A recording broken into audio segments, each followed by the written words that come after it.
Hi guys, it's me Charmise, aka Professor Morency, and today is Module 1 of Public Speaking with Professor Mo. For those of you who are new here, I am an author, but I'm also an adjunct professor, and I have not had the opportunity to lecture since May. I was really inspired by Hillman Talk, and I am a commuter mom. I have a 7-year-old and a 8-month-old, and I'm in my car for long periods of time. Like today, I'm in the car line waiting on my first grader, and I decided I want to teach public speaking my way. So today is our first module. I think we're going to have, I want to say at least 11 to 12. And today I want to talk about the importance of public speaking. Normally I would have my dry erase board, but it's raining and my dry erase board is somewhere in my trunk. So I was inspired by my mama from back in the day, and I went ahead and wrote down my speaking points. So ultimately, I really just want to talk about the importance of public speaking. I have had encounters with multiple students on day one of my course, and they tell me their major and they're like, I don't need public speaking. Yes, you do. It's a hill I'm willing to die on. Like, I'm going to stand on my square when I talk about how important public speaking can be for every single career. I remember I had a nursing student. She was like, I don't think I need this class. I've had nurses with horrible bedside manner and don't know how to communicate with certain patients when it comes to certain conversations. So I think public speaking is something that every professional should have in their arsenal, whether you're talking to really small audiences or massive audiences. Customer service, talking on the phone, peer-to-peer, whatever that looks like. Public speaking is advantageous for all professionals and all people. One of the things that public speaking is really important for is for civic engagement. And oftentimes I use Stacey Abrams as an example. Stacey Abrams was she played an integral part in getting Georgia voters registered and ensuring that Joe Biden won for Georgia. And I say this because I watched a couple videos, and I know she went into nooks and crannies and parts of the community where maybe everybody wasn't thinking that they could connect with those persons. And Stacey was able to talk that talk, and she was able to persuade people to trust her enough to go ahead to register to vote, to go ahead to go to the polls and, make their voices heard, make their votes count. She went to places where a lot of people had never registered before, had not even thought that their voice mattered. And Stacey was able to have engaging conversations and give people a certain level of empowerment to ensure that they did what they needed to do. That was her civic duty. There are so many politicians and civil rights activists that have that really great public speaking power. Martin Luther King Jr., Al Sharpton, Jesse Jackson. These are all people who we can quote, things that they've said. So civic engagement can be really important as it relates to public speaking. Public speaking is also really great for opportunities. And I say this because the reason why I actually became a public speaker was because I am a chatty person. And in the midst of me finishing my second master's degree, I was in a store and I was just chatting it up. And I was like, I really want to be an adjunct professor, blah, blah, blah. And I'm talking to the girl, the cashier. And she was like, oh my God, my sister works at one of the schools that I taught at. And she was like, I'm going to call her. I'm like, okay, great. So she calls her and puts her on speaker. And I had to kind of code switch in so many seconds and put on my elevator speech. And I was able to share my resume with her and my teaching philosophy with her really quickly. So much so that I was able to get an interview and employment before I even finished my program. So I say all that to say, you can talk your way into opportunities as a public speaker.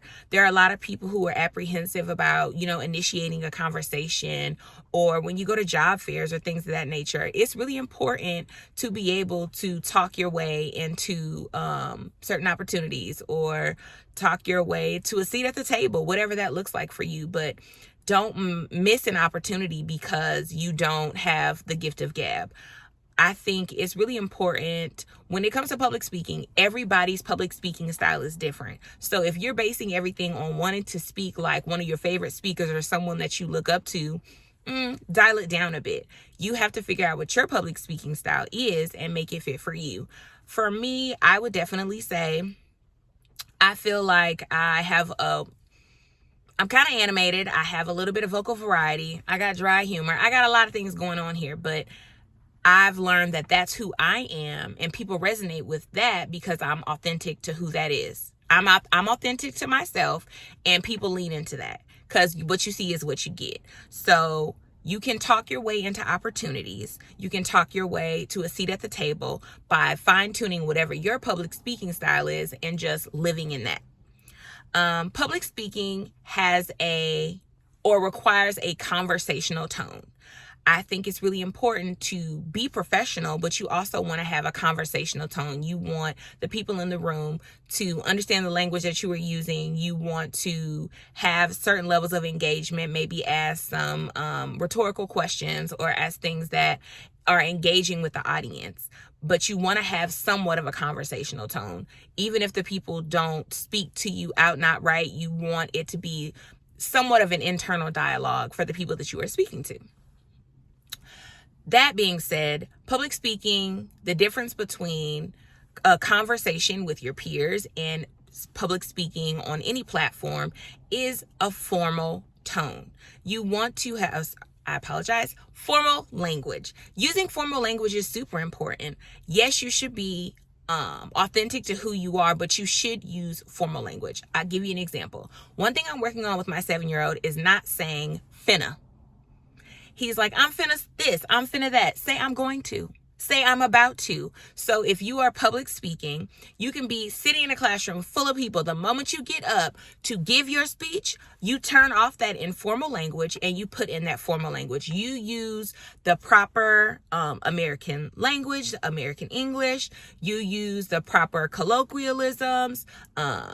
You make sure that you don't cut things short. That being said, sometimes in an introduction, you might be a little bit more informal to get the audience's attention.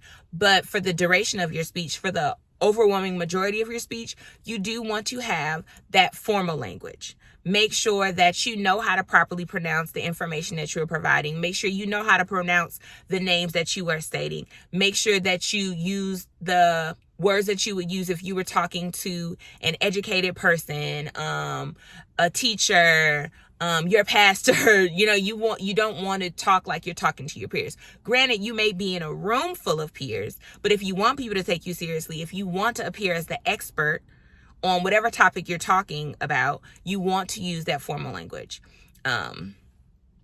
So in this series, we will have multiple speeches that we're learning about, and those 4 types of speeches are introduction, informative, special occasion, and persuasive. For the introduction, obviously, you're going to introduce yourself. Love that, because I like to say you don't get a second chance to make a first impression. So I think it'll be really important for you all to kind of figure out how you can introduce yourself to your peers, or how you can reintroduce yourself in any setting. The informative speech, i.e. a teaching speech. One of my favorite parts of the favorite types of informative speeches is processes. Love me a good process.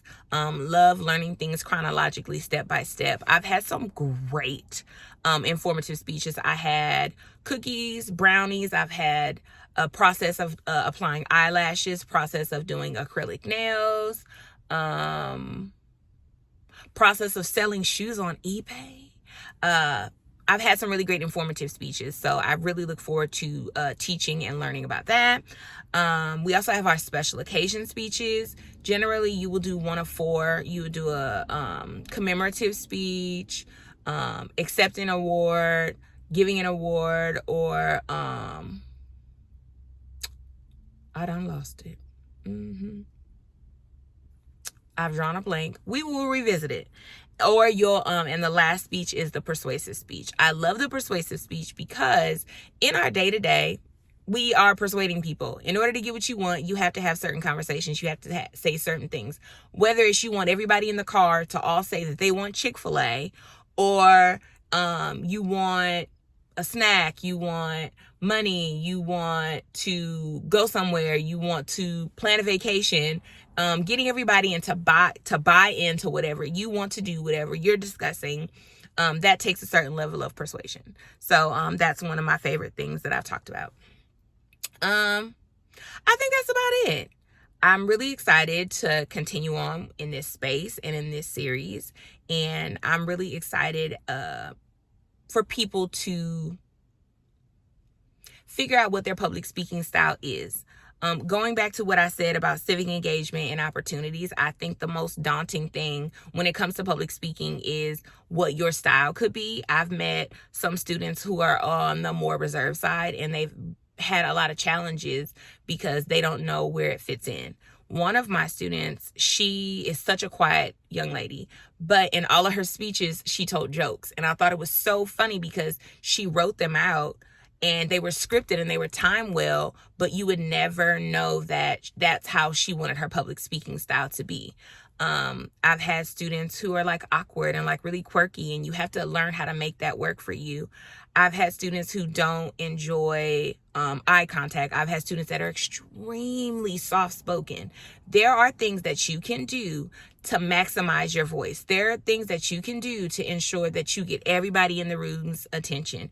And those are things that I want to share with you all and help you to fine-tune. So I'm really looking forward to this series. I hope that you will tap in. I hope that you will share with other people. And we will pick up next time. So for our discussion question, I want you to comment below. I want you to tell me what you do professionally or what you're majoring in and how you think public speaking will be applied. I'll see you guys next time.